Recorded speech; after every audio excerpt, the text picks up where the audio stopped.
Olá, bem-vindos ao canal Praticando Ciências. Eu sou a professora Samantha Martins e venho aqui hoje fazer um resuminho para vocês sobre os vírus. Aproveitando toda essa situação que a gente tem passado do mundo inteiro, dessa pandemia causada pelo vírus Covid-19, quero aproveitar essa oportunidade para tentar passar um pouquinho de informação para os meus alunos, para quem vai fazer Enem, vestibular. Espero que vocês gostem. Mas o que é um vírus? Os vírus são organismos bem simples, são os menores organismos conhecidos. Eles vão ser constituídos basicamente por um capsídeo proteico e um material genético, o ácido nucleico, que pode ser DNA, RNA ou até mesmo em alguns casos pode conter os dois, o RNA e o DNA, mas isso é muito raro de acontecer. Aqui no exemplo, a gente tem um tipo de vírus da herpes. Esse vírus, ele também vai conter um envelope que vai ser constituído por glicoproteínas, mas nem sempre os vírus eles têm esse envelope. Às vezes ele vai ser formado apenas pela união do capsídeo e pelo núcleo, chamado de nucleocapsídeo. Quais são as principais características dos vírus? A principal característica dos vírus é que eles são organismos acelulares. O que quer dizer isso? Que eles não possuem nenhum tipo de célula. A partir dessa característica, até surge um debate entre os cientistas. Por quê? Porque por eles não terem células, alguns cientistas consideram que os vírus não são organismos vivos. Já alguns, por ele ter DNA, por ele conseguir introduzir numa célula e depois disso conseguir se reproduzir, alguns consideram os vírus como organismos vivos. Todos são parasitas intracelulares obrigatórios. O que quer dizer isso? Que eles só vão sobreviver, reproduzir, se eles estiverem dentro de uma célula. Ou seja, por isso eles são considerados parasitas. Eles só se reproduzem no interior das células hospedeiras. Eles só vão conseguir se reproduzir se eles estiverem dentro de uma célula. Se não tiver, ele não consegue se reproduzir. Eles não possuem metabolismo próprio, por isso, até então, eles são considerados parasitas. Se eles não tiverem dentro de uma célula, dentro de um organismo vivo, eles não vão conseguir se reproduzir, eles não vão conseguir obter proteínas, nada disso. Fora das células, eles não vão se desenvolver, já que eles não têm metabolismo próprio. Eles podem apresentar alta taxa de mutação. Quando a gente estiver falando um pouquinho sobre a reprodução dos vírus daqui a pouco, vocês vão entender um pouquinho melhor porque que eles têm alta taxa de mutação. São agentes infecciosos, ou seja, eles causam infecção, eles causam doenças, que são chamadas o quê? De doenças virais.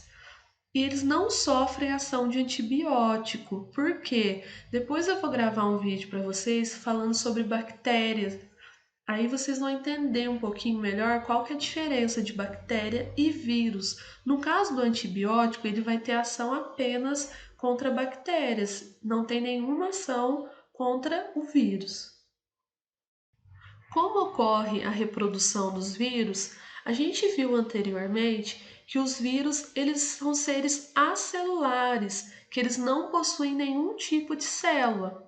Se eles não possuem nenhum tipo de células, eles não vão ter citoplasma nem organelas, que são estruturas fundamentais para a produção de proteína, que é o componente estrutural do vírus.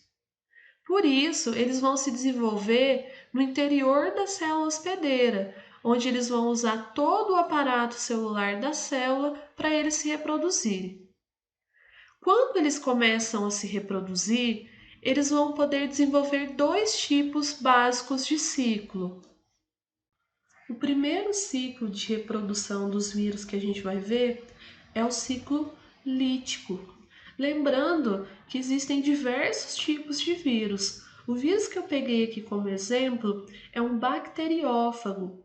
Esse tipo de vírus, ele vai infectar células bacterianas, ou seja, de bactérias. Lembrando que as bactérias, elas possuem um único tipo de célula, mas possuem célula. Elas são unicelulares. Depois eu vou gravar um vídeo falando sobre as bactérias. Esse bacteriófago, ele vai fazer o quê?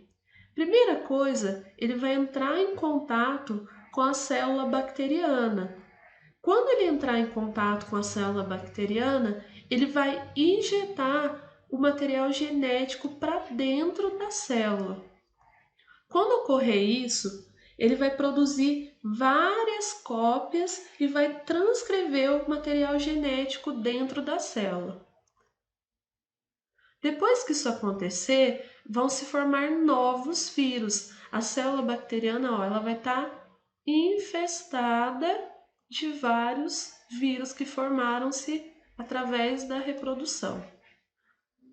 Quando acontecer essa formação de novos vírus, a célula bacteriana, ela vai sofrer o que a gente chama de lise. Ela vai se romper para que os novos vírus sejam liberados.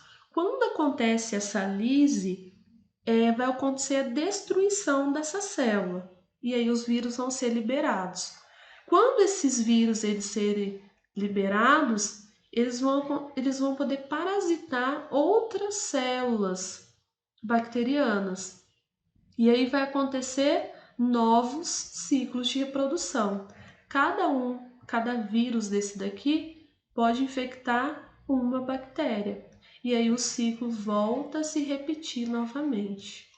O que pode acontecer durante esse ciclo aqui, quando começar a transcrição dos RNAs virais, pode acontecer alguma mutação desses ácidos nucleicos que podem fazer surgir novos tipos de vírus. Daí então a mutação.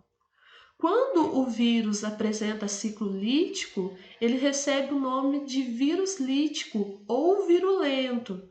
Como exemplo, a gente pode citar os bacteriófagos ou os fagos, que são vírus que infectam e destroem bactérias. Aproveitando que eu peguei um bacteriófago aí como exemplo anteriormente, eu coloquei aqui para vocês algumas características e algumas curiosidades sobre os bacteriófagos. O bacteriófago ele pode também ser chamado de fago e ele vai apresentar a capacidade de infectar bactérias, como a gente viu antes, na qual ele vai usar para o processo de replicação viral. O bacteriófago ele pode ser dividido em duas partes. A primeira parte vai ser a cauda, onde vai conter a bainha contrátil e as fibras proteicas. Essa cauda ela vai ajudar o bacteriófago a se fixar na bactéria, para que ele possa injetar o material genético para dentro da célula da bactéria. Ela é composta também pela cabeça, onde vai ser formada por proteínas e onde vai ter o material genético, que no caso o DNA. Alguns tipos de bacteriófagos, eles demoram de 20 a 60 minutos para completar o ciclo de multiplicação. Olha como é rápido que acontece a reprodução do vírus. A gente conhece hoje a fagoterapia. O que é a fagoterapia? É quando se utiliza desses bacteriófagos que não causam nenhum dano à nossa saúde e podem ser usados para tratar doenças causadas por bactérias.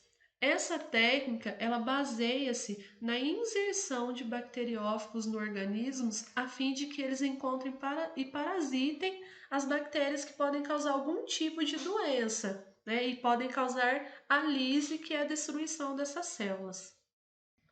O próximo ciclo de reprodução dos vírus que a gente vai ver é o ciclo lisogênico. Aqui nessa imagem, a gente pode ver os dois tipos de ciclo acontecendo.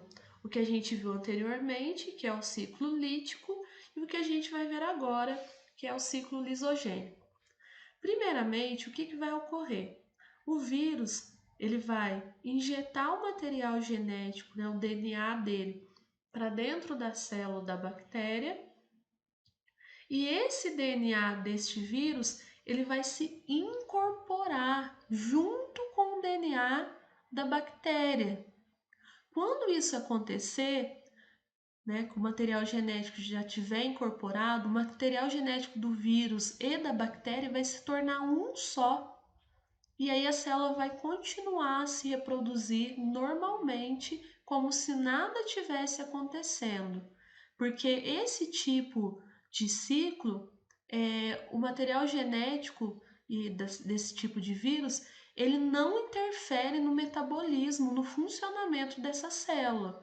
Então ela vai continuar se reproduzir normalmente, só que com o DNA alterado.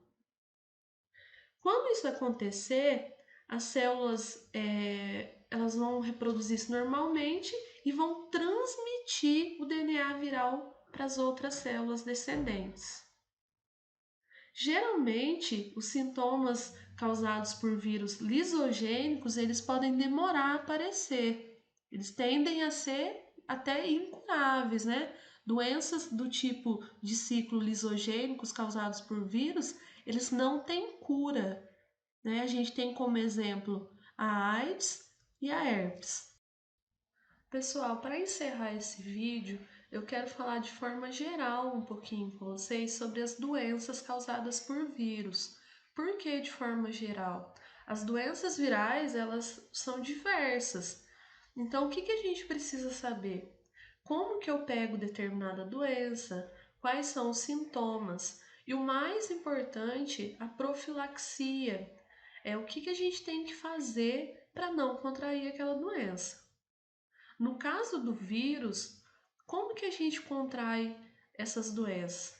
Através do contato direto com pessoas infectadas, através da saliva, oral fecal, né, através das fezes, que podem contaminar alimentos, a água. E o principal, as medidas profiláticas. O que a gente tem que fazer? Evitar contato com pessoas doentes e a vacinação. Existem várias doenças causadas por vírus que já possuem vacinas. Por exemplo, a catapora, né, ou varicela, a vacina tetraviral, a cachumba, tem a vacina tríplice viral, o sarampo e a rubéola também possuem vacina, que é a tríplice viral. Mas o principal que a gente precisa saber é que algumas doenças elas não possuem vacina, né? O caso até do Covid-19. Tem diversos cientistas empenhados em conseguir essa vacina. Então, o que a gente precisa fazer? Evitar o contato direto, né, com pessoas infectadas e se proteger. Espero que vocês tenham gostado deste vídeo. Inscreva-se no nosso canal Praticando Ciências, ative as notificações, deixe seu like e seus comentários. Conheça também nosso Facebook Praticando Ciências e o nosso Instagram. Até a próxima!